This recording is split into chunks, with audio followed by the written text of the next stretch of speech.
Well, we've taken a look at the kind of conceptual level of using if statements. Let's see how to actually use them in code. And in this case, we're going to use them to look for errors.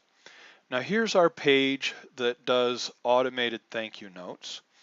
And you notice that it could be kind of embarrassing to send a note that looks like that. It has none of the stuff in there. So maybe we want to make sure before we print the note that we actually have the information that we want. So I'm going to reload that. I'm going to come over here and we're going to use an if statement for this. So I'm going to give myself a little space here. We'll say if, and let's check with the recipient. We don't want the recipient name to be blank, and that would be the equivalent of an empty string, and so we'll see what that means right here. So if we say if recip, if the recipient value is the empty string, remember the empty string is just a double quote followed by a double quote. So if that's true, then I want to alert the user and say the recipient field is empty. All right, I'll save that, I'll reload, and now let's see what happens when I do this. Oh, look at that. Here we have an alert box that pops up that says the recipient field is empty, and that's happening precisely because of this code. We didn't have anything in this field, so when it got the value, recipient ended up with the empty string, and I click this, but it still goes ahead and prints, okay? Well, maybe we want it to just stop and not print the thing at all. I'm going to show you something here. Well, okay, fine. I'm on this side. Let's come back over to this side so it'll recognize. I'm going to show you something that can really be helpful. A lot of times when we write our functions here, we create what are called guards. Guards are if statements that make sure that we have the data that we want, that we have right data values, that they haven't done something like slipped in an empty string on us.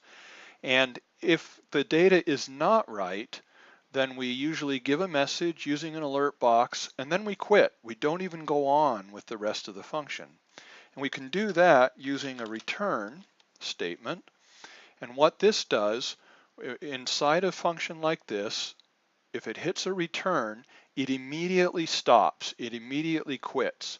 So if we reach this, it's not going to do this stuff here. Didn't want to do that. It's not going to do anything with this stuff here. It's going to jump over it and just stop. It's going to, in essence, you can see it as the function just stopping right here.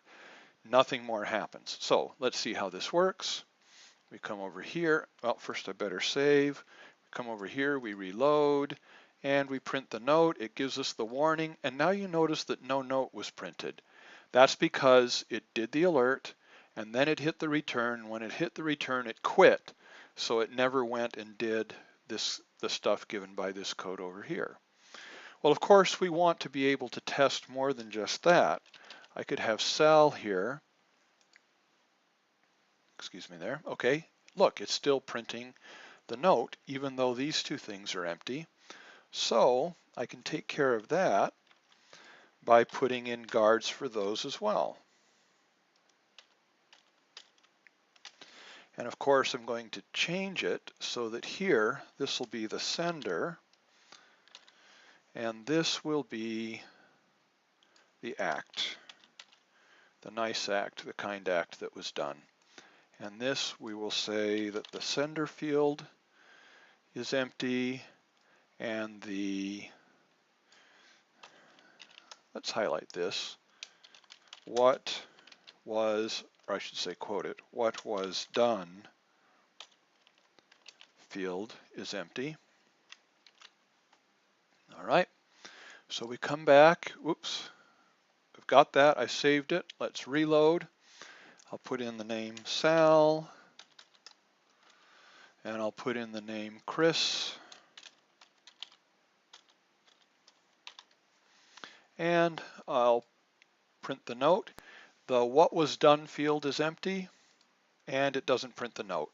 So if any of these fields is left empty now, it's not going to print the note.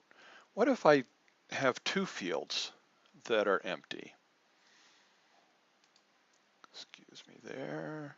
All right, so I'll put in one name. It says the sender field is empty. Now that's the last one. Why did it do that one first?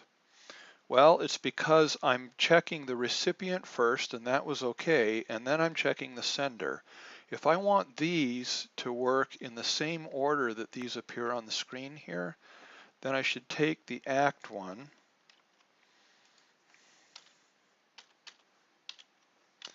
and put it there so that things will happen in exactly the same order. So let's save this, reload, Sal, and now it says the what was done field is empty.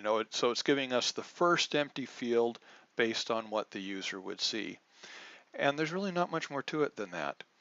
So quick recap, we can use if statements to provide guards at the beginning of our event handlers or other functions to make sure that the data is what we want it to be before we actually go and do what we want to do. And if it's not, the guard can pop an alert box to tell the user what's wrong and then just return, which means it skips all of the code that follows the return. Now if we have everything in properly, so I have Sal, smiled, and Chris, and I print, it works. So dear Sal, thank you very much for your kindness to me when you smiled. It's people like you make this world wonderful, blah, blah, blah, Chris. All right, so we have all these returns, but it didn't return because this was false. The recipient field was not empty, right? Now, actually, we're testing this. This gives us the actual place here, but we're taking that value and storing it in the variable. So we're testing the variable, but it's as if we were testing that. So that wasn't empty. The sender wasn't empty because it gets smiled, and ACT wasn't empty because it got Chris.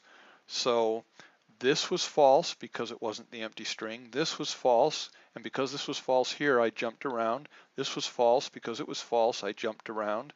And this was false, and because it was false, I jumped around and then went on and did this work here.